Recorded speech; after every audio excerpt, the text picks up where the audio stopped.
எத்தனை சாமி வந்ததையா, இது எந்தெந்த சாமி தந்ததையா,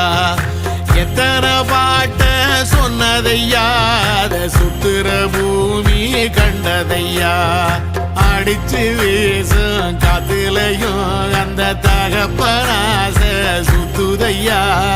பிடிச்சு பூக்கும் விதையிலும் ஒரு வம்சத்து கதையே உள்ளதையா, 100 தலைமுறை சேர்ந்து செதுக்குன ஈர நலம் இது பாறையா, வாழும் வரையிலும் நீயும் விதைக்கிற கடமை இருக்கு கேளையா, கோடி விளக்காயேந்தி கிடந்த வீடும் இருண்டது ஏனையா, மாட விளக்கா நீயும் வரத்தான் வீடும் ஏங்கி நிக்குதையா.